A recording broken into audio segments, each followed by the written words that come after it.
सोचिए, एक ऐसी जंग जिसकी आवाज शायद आप तक अभी नहीं पहुंची, लेकिन उसका असर पूरी दुनिया को हिला सकता है। रात के अंधेरे में जब सब सो रहे होते हैं, तब आसमान में उड़ती है मौत की परछाइयां। ये कहानी है दो ताकतों की जो आमने सामने नहीं लेकिन हर पल टकरा रही हैं, इजराइल और ईरान। आज ये दुश्मन है, लेकिन हमेशा से ऐसा नहीं था। एक वक्त था जब दोनों देश एक दूसरे के सहयोगी थे, लेकिन फिर 1969 में आई एक क्रांति ने सब कुछ बदल दिया। नई सरकार, नया सोच और एक नया दुश्मन। ईरान ने ऐलान किया कि इजराइल अब उसका सबसे बड़ा विरोधी है, और वहीं से शुरू हुई एक खामोश जंग। ये जंग सीधे मैदान में नहीं लड़ी गई। यहां हथियारों से ज्यादा दिमाग का इस्तेमाल हुआ। साइबर अटैक, गुप्त मिशन और परछाइयों में छुपे एजेंट। हर हमला बिना नाम के होता था और हर जवाब और भी खतरनाक। लेकिन इस जंग का असली केंद्र था न्यूक्लियर ताकत। फिर आया वो दिन जिसने सब कुछ बदल दिया।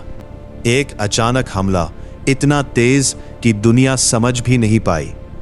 इजराइल ने निशाना बनाया ईरान के सबसे संवेदनशील ठिकानों। ईरान ने जवाब दिया, ड्रोन, मिसाइल और आसमान में आग। हर मिनट हालात और बिगड़ते गए, और सिर्फ 12 दिनों में दुनिया एक बड़े युद्ध के किनारे पहुंच गई। जब हालात हाथ से निकलने लगे, तब एक और ताकत सामने आई, अमेरिका। उसने सीधे हमला किया ईरान के गहरे ठिकानों पर, और कुछ समय के लिए सब कुछ शांत हो गया। लेकिन यह शांति नहीं थी, यह सिर्फ तूफान से पहले की खामोशी थी। 2026 एक बार फिर हमले शुरू हो गए, इस बार और भी खतरनाक। नेताओं की मौत, सीक्रेट ऑपरेशन और बढ़ती हुई हिंसा। जंग अब सिर्फ 2 देशों तक सीमित नहीं रही, ये फैलने लगी पूरे मिडिल ईस्ट में। हर दिन एक नया खतरा, हर रात एक नई तबाही। लेकिन असली डर अब शुरू होता है। अगर ये जंग और बढ़ी तो क्या होगा? क्या पूरी दुनिया इसमें खिंच जाएगी? क्या तेल की कीमतें आसमान छू लेंगी? या फिर क्या शुरू होगा एक न्यूक्लियर वॉर, एक ऐसी जंग जिसमें कोई जीतता नहीं?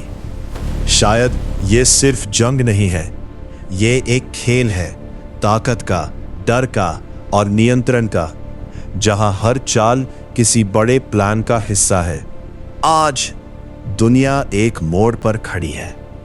एक रास्ता शांति की तरफ जाता है और दूसरा तबाही की तरफ। लेकिन सवाल ये नहीं है कि कौन जीतेगा, सवाल ये है क्या कोई बचेगा?